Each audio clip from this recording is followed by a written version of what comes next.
तृतीय वर्ष हिंदी साहित्य के विद्यार्थियों, आज हम मैथिली शरण गुप्त के खंडकाव्य नहुष का अध्ययन प्रारंभ करेंगे। उससे पूर्व आपको नहुष की कथा संक्षेप में बता दूं। यह पौराणिक प्रसंग है। तपस्वी त्रिसरा हुआ करता था जो इंद्रासन लेना चाहता था। इंद्र ने अप्सराओं के द्वारा उसकी तपस्या भंग करनी चाहिए, किंतु वह सफल नहीं हो पाए। तब इंद्र ने वज्र से उसकी हत्या कर दी। त्रिसरा के भाई वृत्र ने इंद्र से युद्ध किया। वृत्र से हार कर इंद्र को उससे संधि करनी पड़ी, लेकिन एक दिन धोखे से इंद्र ने वृत्र को भी मार दिया।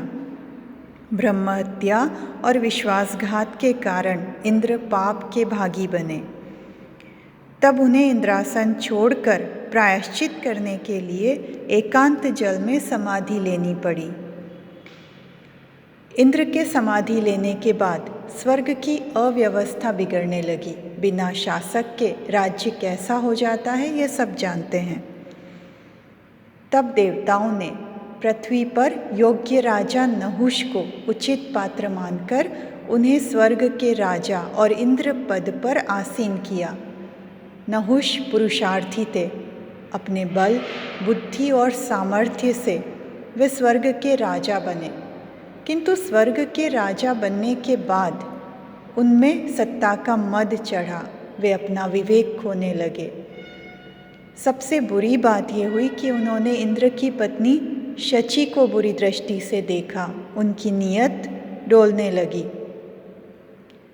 इस पूरे प्रसंग में हम देखते हैं कि एक पुरुष अपने पुरुषार्थ के बल पर, अपनी सामर्थ्य के बल पर स्वर्ग का सर्वोच्च पद प्राप्त करता है।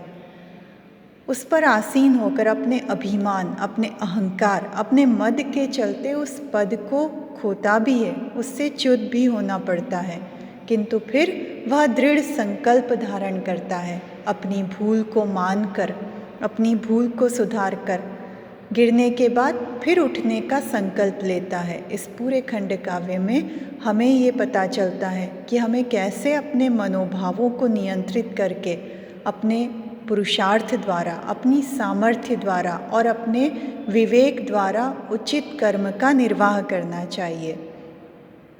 शची ने नहुष का प्रस्ताव स्वीकार नहीं किया और कुछ ऐसी परिस्थितियां उत्पन्न हुई कि नहुष ऋषियों के शाप से सर्प बन गए। लेकिन इस स्थिति में आने के बाद उन्हें अपनी भूल का एहसास हुआ और उन्होंने फिर कर्म करने, फिर पुरुषार्थ का आश्रय लेने का दृढ़ संकल्प लिया। ये पूरा खंड काव्य हमें एक तरह से नैतिक शिक्षा देता है, साथ ही हमें बहुत कुछ स्थितियों से परिचित कराता है। अब हम इस काव्य को प्रारंभ करते हैं। सबसे पहले मंगलाचरण का अंश है। किसी भी काव्य को प्रारंभ करने से पहले स्तुति करने का, मंगलाचरण करने का विधान है, ताकि वह कार्य निर्विघ्न पूरा हो जाए, उसमें कोई बाधा ना हो। कवि कहते हैं, क्यों करहो मेरे मन मानिक की रक्षा ओह, मार्ग के लुटेरे काम क्रोध मद लोभ मोह। कवि कहते हैं कि मेरे मन रूपी माणिक्य की रक्षा भला कैसे होगी। अगर हम रास्ते में किसी कीमती चीज़ को रखना चाहें, उनकी रक्षा करना चाहें और मार्ग में बहुत सारे लुटेरे हैं, तो उन्हें कैसे बचा सकते हैं। ठीक वैसे ही मन रूपी माणिक्य की रक्षा, मन रूपी मणि की रक्षा हम कैसे कर सकते हैं, जबकि इस जीवन में, इस जीवन के मार्ग में लुटेरे बैठे हुए हैं। और वो लुटेरे कौन से हैं? काम, क्रोध, मद, लोभ और मोह। किंतु मैं बढ़ूंगा राम, लेकर तुम्हारा नाम, कवि कहते हैं, लेकिन मैं इन मार्ग के लुटेरों से भयभीत नहीं होऊंगा, उनके प्रपंच में नहीं पड़ूंगा। मैं निरंतर अपने मार्ग पर बढ़ता रहूंगा। हे राम, तुम्हारा नाम लेकर रखो बस तात, तुम थोड़ी क्षमा थोड़ा छोह। हे तात, हे कल्याणकारी, बस तुम मुझ पर अपना आशीर्वाद रखो। थोड़ी क्षमा थोड़ा कल्याण रखो, मेरा कल्याण करो, मेरा उद्धार करो। इस खंड काव्य के प्रारंभ में शची की मन स्थिति का वर्णन किया है।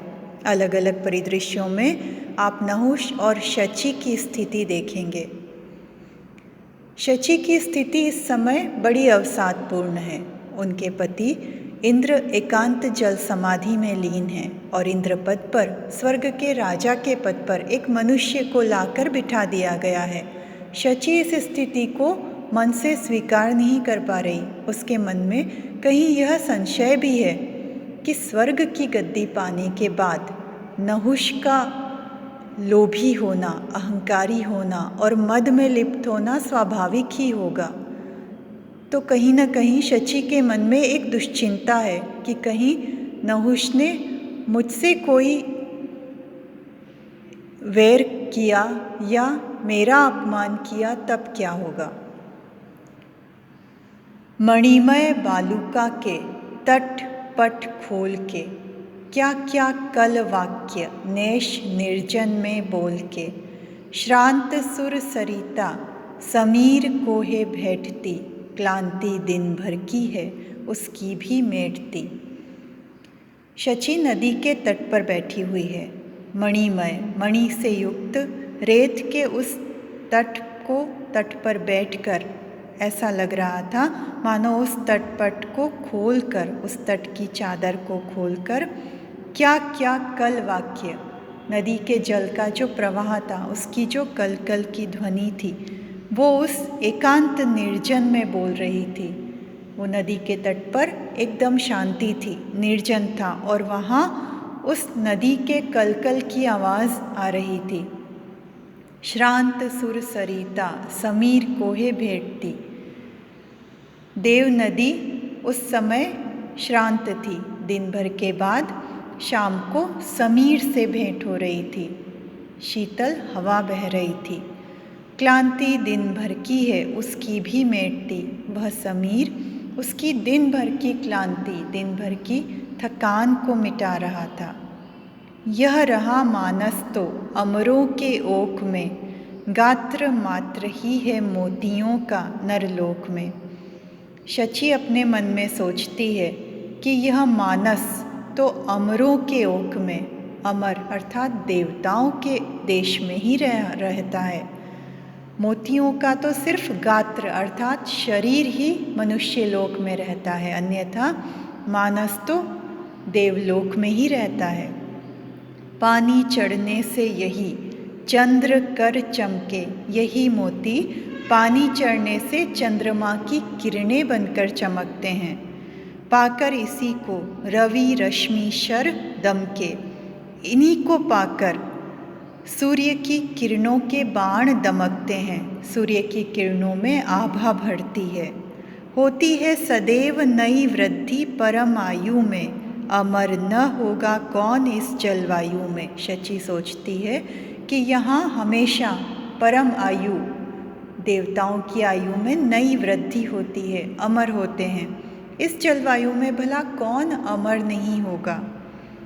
गंध पृथ्वी का गुण व्योम भर जो बढ़ा, आके यहीं उन्नति की चूड़ा पर है चढ़ा। वैसे तो गंध पृथ्वी का गुण है, लेकिन जब वो आकाश तक बढ़ जाता है तब वो यहीं स्वर्ग में आकर ही उन्नति के शिखर पर चढ़ता है।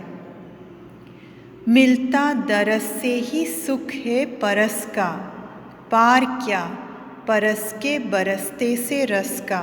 शची सोचती है कि वैसे तो दर्शन से ही स्पर्श का सुख मिल जाता है, लेकिन उस स्पर्श के पार क्या परस के बरसते से रस का, लेकिन स्पर्श के उस बरसते हुए रस का क्या पार है। उस स्पर्श के आनंद का मुकाबला नहीं हो सकता। वैसे तो दर्शन से ही स्पर्श का सुख प्राप्त हो जाता है, लेकिन उस स्पर्श के आनंद की बात ही कुछ और है। डोलता सा बोलता सा एक एक पर्ण है, वर्ण पीतता में भी सुवर्ण ही सुवर्ण है। वे सोचती हैं कि यहाँ इस स्वर्ग में तो एक एक पत्ता भी डोलता हुआ बोलता हुआ सा लगता है। जब वो वर्णपीत हो जाता है, उसका रंग पीला पड़ जाता है, तब भी वो सुनहला दिखाई देता है, उसमें भी सोने सा दमकता दिखाई देता है। धूल उड़ती है तब फूलों के पराग की, पत्र रचना सी पड़ती है अनुराग की।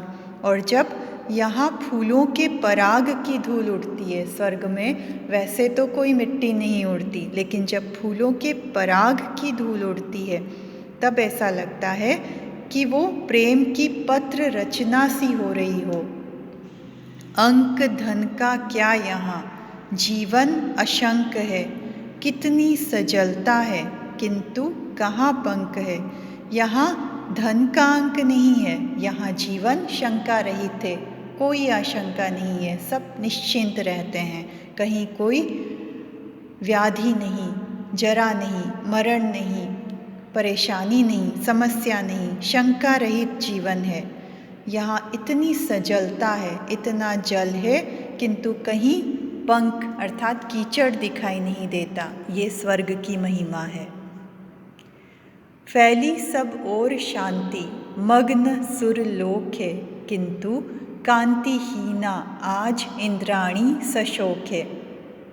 शची अर्थात इंद्राणी सोचती है कि यहाँ सब ओर शांति फैली हुई है, देवलोक मग्न हो रहा है, किंतु आज स्वयं इंद्राणी स्वर्ग की साम्राज्ञी कांतिहीन है, आभा से हीन है और शोक युक्त है, क्योंकि उसके पति, उसके स्वामी एकांत जल समाधि में चले गए और कोई और पुरुष स्वर्ग का राजा बन गया। भ्रांत सी सखी के साथ तीर पर आ गई, शांत वायुमंडल में मानो क्रांति छा गई। ऐसे में इस अवसादपूर्ण स्थिति में, इस शोकपूर्ण स्थिति में शची भ्रांत सी अपनी सखी के साथ नदी के किनारे पर आ गई। उन्हें देखकर ऐसा लग रहा था मानो शांत वायुमंडल में एक क्रांति आ गई हो, तरंग आ गई हो।